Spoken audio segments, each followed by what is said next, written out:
రాష్ట్రంలో ప్రభుత్వం ఉందా, ఉంటే వాళ్ళ కాంగ్రెస్ పార్టీకి ప్రభుత్వానికి మధ్యన సమన్వయం ఉందా అనేది ఇవాళ రాష్ట్ర ప్రజలకు అనుమానం కలుగుతున్నది. ఒకవైపు ముఖ్యమంత్రి గారు రాష్ట్రంలో యూరియా కొరత లేదు, కేవలం పంపిణీ సమస్య మాత్రమే ఉంది అని చెప్పి ముఖ్యమంత్రి గారు చెప్తున్నారు, వ్యవసాయ శాఖ మంత్రి గారు చెప్తున్నారు. కానీ పిసిసి అధ్యక్షుడు మాత్రం ఈరోజు రాష్ట్రంలో యూరియా కొరత ఉంది, దీనికి కేంద్రమే బాధ్యత అని ఏ విధంగా మాట్లాడుతున్నారా అంటున్నా నేను. మహేష్ కుమార్ గౌడ్ గారికి విషయం తెలుసుకునే యొక్క ఓపిక లేదా, లేదంటే వాళ్ళకు కమ్యూనికేషన్ లేదా, ఎందుకు ఈ విధంగా అబద్ధాలు ప్రచారం చేస్తున్నారు? ఒకవైపు రాష్ట్రంలో అక్టోబర్ 31 వరకు రావాల్సిన యొక్క యూరియా 9.3 యొక్క మెట్రిక్ టన్స్ ఏదైతే ఉందో అది స్పష్టంగా వచ్చిందని ప్రభుత్వమే ఒప్పుకున్నది. దాని అదేవిధంగా బఫర్ ఏదైతే స్టాక్ ఉంటుందో 2.8 మరి అది కూడా ఉంది అని రాష్ట్ర ప్రభుత్వమే ఒప్పుకున్నది. ఆ విధంగా ఉన్న తర్వాత కొరత ఎక్కడున్నది? అంతకుముందు జూలైలో more than 20% extra central government ఇచ్చిందనేది కూడా చాలా స్పష్టంగా చెప్పింది.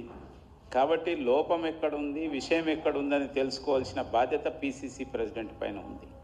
తెలియకుండా కేవలం బీజేపీని బద్నాం చేయాలనే యొక్క తొందరలో, కేంద్ర ప్రభుత్వాన్ని బద్నాం చేయాలనే తొందరలో ఆయనే అబద్ధాలు ప్రచారం చేస్తున్నారు. ఒకవైపు ఆదిలాబాద్లో మొన్న లారీ పట్టుబడ్డదని చెప్పి వార్తలు వచ్చినాయి.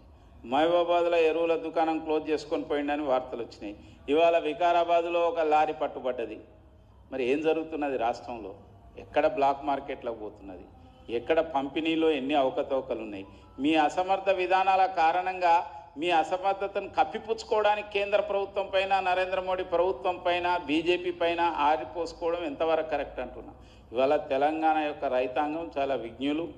తెలంగాణ రైతాంగానికి భారతీయ జనతా పార్టీ యొక్క నాయకత్వంలోని కేంద్ర ప్రభుత్వం ఏ విధంగా వ్యవహరిస్తుంది, ఎట్లా రైతు పక్షపాతి, నిరంతరం వ్యవసాయం గురించి, రైతుల గురించి ఎట్లా ఆలోచిస్తుంది అనేది చాలా స్పష్టంగా తెలుసు. ఈరోజు యూరియా విషయంలో, ఎరువుల విషయంలో కరోనా అప్పుడు కూడా ఎలాంటి లోటు లేకుండా చూసిన యొక్క ప్రభుత్వం నరేంద్ర మోడీ గారి ప్రభుత్వం.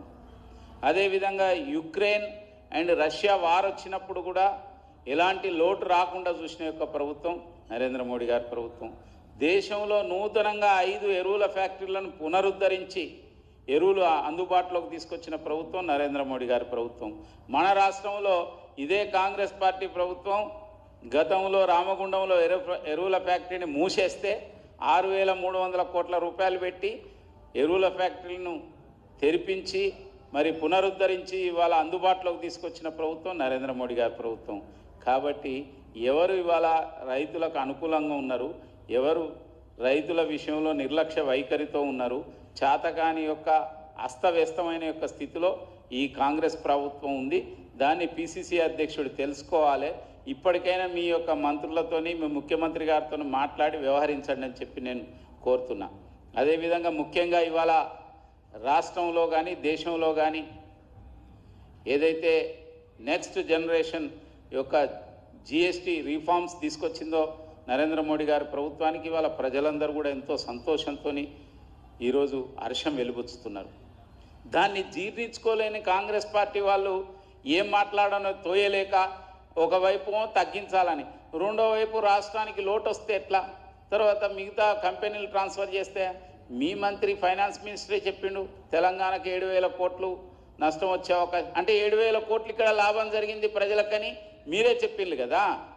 గతంలో సైతం జిఎస్టీ విషయంలో ఎక్కడైనా ఏ రాష్ట్ర ప్రభుత్వాలకైనా లోటు ఉంటే దాన్ని కేంద్ర ప్రభుత్వం రియంబర్స్మెంట్ చేసింది.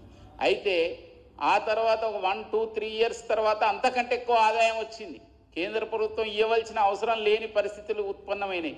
ఇప్పుడు కూడా అదే విధంగా అవుతాయి కావచ్చు, వెయిట్ అండ్ సీ. కానీ ఇవాళ ప్రజలకు లాభం జరిగింది. ఇవాళ సామాన్య పేద ప్రజల నుంచి మొదలుకొని మధ్యతరగతి ప్రజలు, వేతన జీవులకు అందరికీ ఇవాళ మంచి జరిగింది. ముఖ్యంగా ఏదైతే స్మాల్ స్కేల్ ఇండస్ట్రీస్ వాళ్ళకు కూడా చాలా ఉపయోగం జరిగింది. దీనివల్ల ఎకానమీ ఇంకా బూస్ట్ వచ్చే ఒక అవకాశం ఉంది. అనేక ముఖ్యంగా సిమెంట్ పైన తగ్గింది, కొత్తగా గృహ నిర్మాణాలు కానీ మిగతా యొక్క యాక్టివిటీ జరిగే అవకాశం ఉంది. అనేక విషయాలలో ఎంతో సానుకూలమైన, ప్రపంచంలోనే ఈరోజు భారతదేశంలో ఎకానమీ అత్యంత వేగంగా ముందుకు పోతుంది. మనం 4వ స్థానం నుంచి త్వరలో 3వ స్థానానికి రాబోతున్నాం. అదేవిధంగా మన దేశంలో ఉన్న ఎకనమిస్టులు అంటున్నారు 0.5% జీడిపి కూడా పెరగొచ్చని. ఈ పరిస్థితిలో ఇవాళ స్వాగతించవలసిన ఇది కాంగ్రెస్ పార్టీకి లేదా అని నేను అడుగుతున్నా. ఆ మాట మాట్లాడకుండా ఈ అబద్ధాలు ప్రచారం చేసుకుని తిరుగుతున్నావు. అంతో ఇంతో ఏదైనా అవకాశం ఉన్నదంటే ఆ లోకల్ బాడీ ఎలక్షన్స్లో ఇంకా ఘోరమైన చావు దెబ్బతినే అవకాశం ఉంది. ప్రజలు ఇవాళ బుద్ధి చెప్తారు. చివరికి నేను ఒక విషయం చెప్తాను. ఇవాళ ఒకవైపు నరేంద్ర మోడీ గారి ప్రభుత్వం వాహనదారులకు కూడా ఎంతో ఊరట కల్పించింది. ఇవాళ నేషనల్ హైవే టోల్స్ విషయంలో 3000 స్కీమ్ తీసుకొచ్చింది మొన్న 15th ఆగస్ట్ నుంచి. అంటే 200 ట్రిప్స్ 3000 రూపీస్. అంటే ఒక్కొక్క వాహనదారునికి ఒక సంవత్సరంలో కనీసం మోర్ దాన్ 15,000 లాభం జరిగేది. కానీ మరి ఓఆర్ఆర్ మీద ఇది ఇంప్లిమెంట్ అవుతలేదు.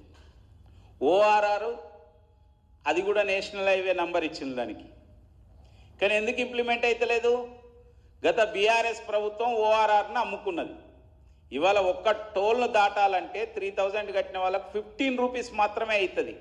కానీ ఓఆర్ఆర్ మీద 120 రూపాయలు, 100 రూపాయలు, 180 రూపాయలు అంత పడుతున్నది.